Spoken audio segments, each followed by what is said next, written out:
Bonjour tout le monde, bon appétit. Je ne sais pas si vous venez voir le talk ou juste vous asseoir parce qu'il n'y avait pas de place ailleurs, mais en tout cas ça fait plaisir de voir tant de monde ici, merci beaucoup. Vers l'infini et l'au-delà, exploration des mondes secrets d'Internet. Donc il y a plein de protocoles sur Internet. Donc il y a une page Wikipédia qui fait une petite liste avec des catégories et puis ensuite plein d'applications. Vous en connaissez certainement un certain nombre. Évidemment, on a le web avec tout HTTP et toutes ces versions. HTTP 2, 3, 14. Je vous laisserai barrer celles qui n'existent pas. Pour la VoIP, pour les emails, etc., SSH, Telnet. Enfin, il y a vraiment plein d'applications à plein de ports différents. Et moi, cette semaine, je suis tombé par hasard sur TFTP, que je ne connaissais pas. Donc j'étais en train de me balader sur un des nœuds de mon cluster Kubernetes pour chercher comment transférer les fichiers des volumes à l'extérieur parce que mon backup était un peu pété. Et tout ce qu'il y avait de disponible, parce qu'il n'y avait pas FTP, il n'y avait pas grand-chose. Et j'ai vu qu'il y avait la commande TFTP. Je ne l'ai pas utilisé, parce que le backup a remarché, parce que TFTP, ça marche sur UDP, donc il faut gérer la perte de paquets, tous ces trucs-là. Donc je ne l'ai pas fait parce que 50 gigas à transférer, c'était un peu compliqué, quoi. Mais c'était quand même intéressant. Et donc aujourd'hui, je vais vous parler de deux protocoles. Le premier, c'est Gopher, qui est né en 91. Petite comparaison, le web, alors c'est vraiment apparu en 89 et mis à disposition du public en 91 aussi. Et Gopher, c'est quand même souvent considéré comme un des prédécesseurs du web. C'est sur le port 70, donc c'est un port qui est réservé. Il y a aussi sur Wikipédia, vous chercherez, il y a une liste de tous les ports qui sont réservés. Il y en a qui sont réservés officiellement comme celui-là. Et d'autres, on le verra un tout petit peu plus loin, qui sont pas officiels, mais qui sont quand même utilisés par défaut. Et rien à voir avec Go, mais je trouve qu'il est mignon. Donc voilà. Gopher, alors ça vient, alors, c'est pas bien les slides avec plein de texte, mais ça vient du début de la RFC. Donc c'est vraiment sorti d'une réflexion et puis d'une standardisation. Et c'est le point 4, donc un outil pour pouvoir creuser son trou à travers TCP/IP sur Internet. Oups là. Non, c'est ça. Quelques petites statistiques d'après un des moteurs de recherche de Gopher. Donc il parle de sélecteurs. Donc il y avait plus de 5 millions de sélecteurs, avec un certain nombre toujours en cours d'indexation, et 330 serveurs uniques. Donc pour quelque chose qui existe depuis 91, 30 et quelques années, que personne presque ne connaît. Est-ce qu'il y a des gens qui connaissent Gopher? Est-ce qu'il y a des gens qui ont un trou Gopher qui tourne? Beaucoup moins, genre zéro. Ouais. Eh ben, il y a quand même pas mal de pages qui existent, il y a quand même pas mal de communautés derrière qui utilisent ce truc-là. Et alors c'est un peu petit, mais il y a quand même un classement des serveurs les plus visités depuis un peu tout. Ça c'est d'après Gopher Proxy, donc depuis que ce truc-là est en route. Parce que Gopher, comme il faut on le verra un tout petit peu après, je vous montrerai. Comme il faut un client spécial pour y aller ou un proxy, on peut avoir des statistiques d'utilisation du proxy. Et donc il y a le premier avec 8 millions de requêtes, le deuxième avec 5 millions. Donc c'est quand même quelque chose d'assez actif. Et donc pour y accéder, il nous faut un client.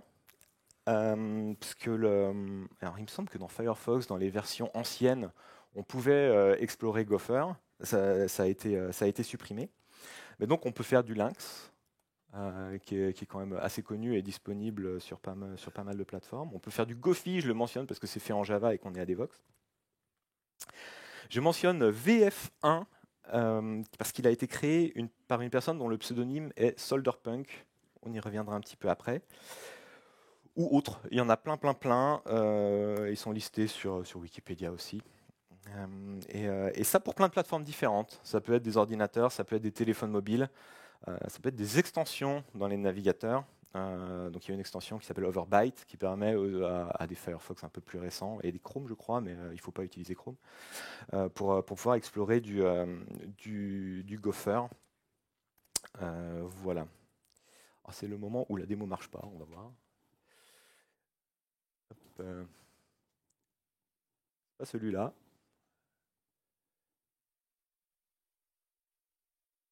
Là. Donc là, links, je vais mettre un peu plus gros. Je sais pas comment ça marche le zoom. Ouais, si. Donc gopher.floodgap.com. Et voilà, j'ai mon site en Gopher dans mon terminal, parce que le terminal, c'est quand même un peu la vie. Donc c'est très orienté texte et lien. Et donc on peut naviguer à travers tout ça pour découvrir plein de choses différentes. Donc on a des fichiers, on a des répertoires, etc. Donc Veronica 2, c'est le remplaçant de Veronica tout court, qui était un des gros moteurs de recherche de Gopher. Et donc c'est là-dessus qu'on peut trouver des statistiques aussi intéressantes d'utilisation. Comment ça marche? Comment je reviens sur mes slides, vous savez? Ça y est, ça marche. Alors ça, c'était le screenshot au cas où la démo ne marche pas, mais ça a marché. Comment on fait pour créer son trou? Du coup, dans Gopher, pour naviguer dessus, il faut un client. Pour le créer, pour créer un serveur, il faut donc un serveur. Un des plus connus s'appelle Gophernicus. Il y en a beaucoup, beaucoup, beaucoup. Et il faut pouvoir l'héberger quelque part. Et donc, ça écoute sur le port 70. On a besoin d'une Gopher map. Donc on a besoin d'un index qui sert à décrire un peu la structure de ce qu'on a. Donc on peut faire des liens. Vous voyez les trois lignes, this is a text file avec un lien, etc. On peut inclure des images. Donc il y a des versions après la version initiale de Gopher qui ont permis d'avoir un peu de médias. Il y a un projet qui s'appelle Gopher VR aussi qui permettait de faire de l'exploration 3D, mais avec des choses basées sur Gopher. C'est assez rigolo. Et donc SDF, qui a un lien aussi très intéressant au niveau du monde Gopher.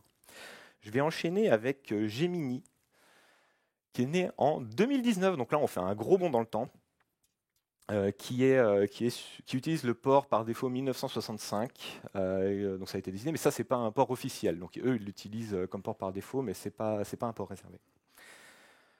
Et c'est géré par Solderpunk, le monsieur qui avait fait le client VF1 pour Gopher. En tant que vraiment le leader de tout ce mouvement-là et de la spécification. Et, tout passe par cette personne-là.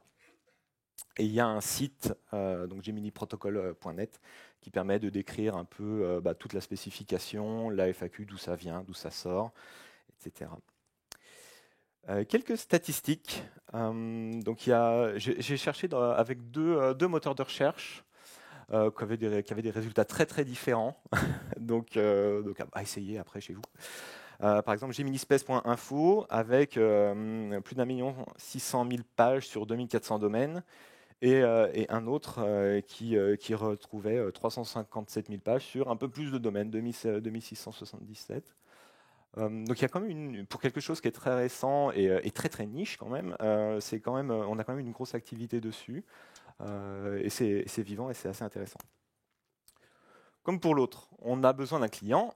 Donc AV98 aussi créé par Solderpunk, qui est une version de VF1 adaptée à Gemini, Amphora, Lagrange, etc. À quoi ça ressemble? Là, ça va être chouette. Je retrouve mon terminal. Hop.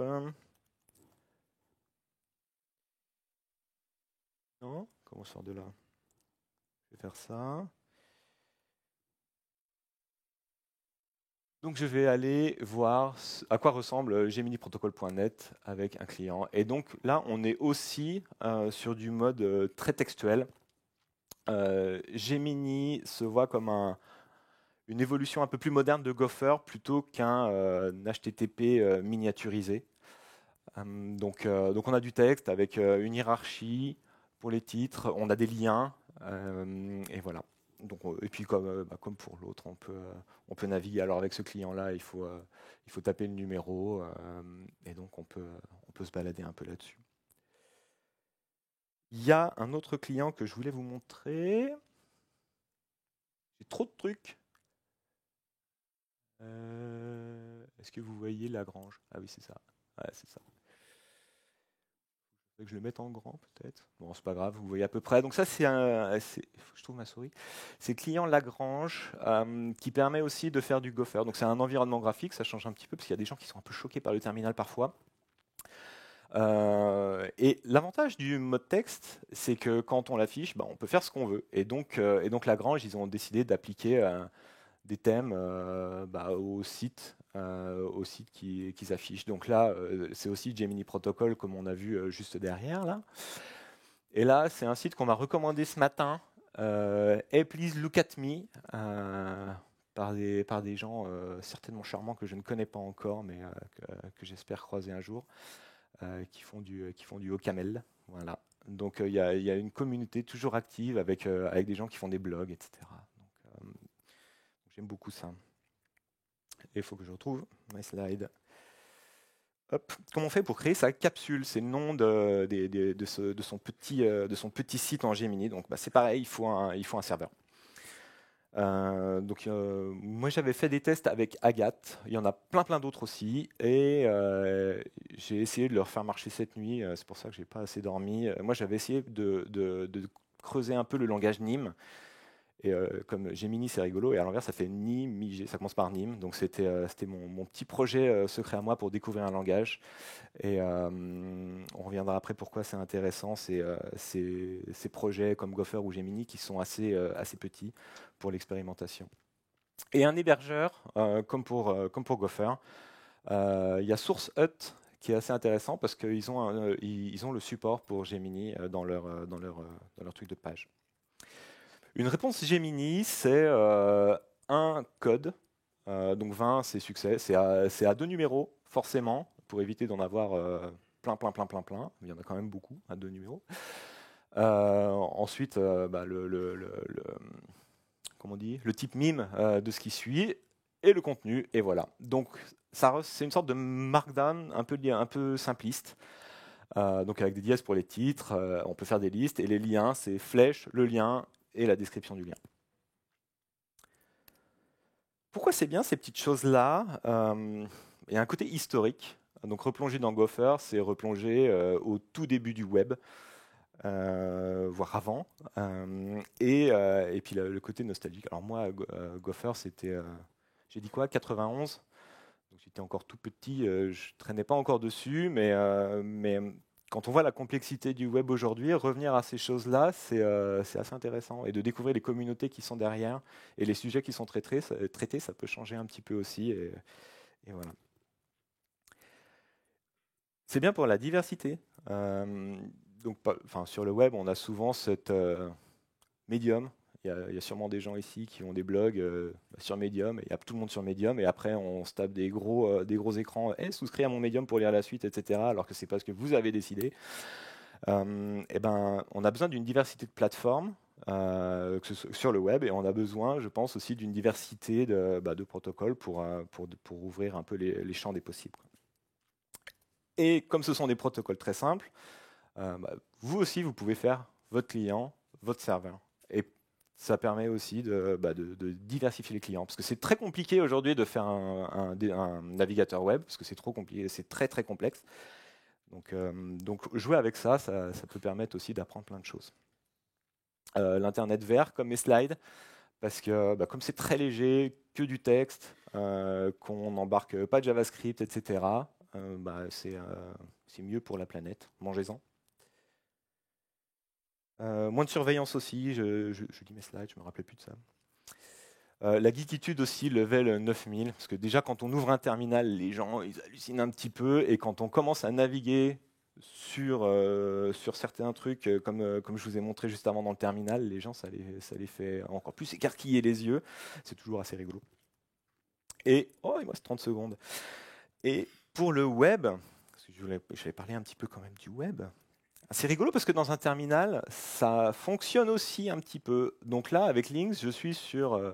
qu'est-ce que j'ai cherché? Je ne me rappelle plus, c'est trop petit. Je crois que j'ai cherché Devox, non? Peut-être. Devox France. Donc DuckDuckGo, ça fonctionne dans le terminal.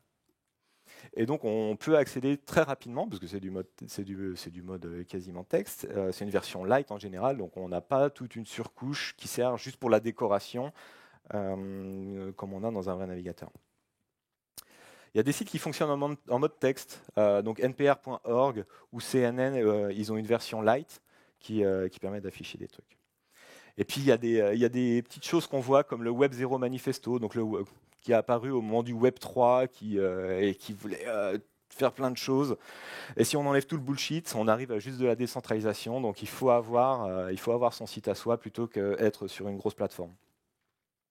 Et il y a un truc qui est rigolo aussi, qui existait avant et qu'on revoit un petit peu maintenant, c'est les anneaux web, donc les web rings.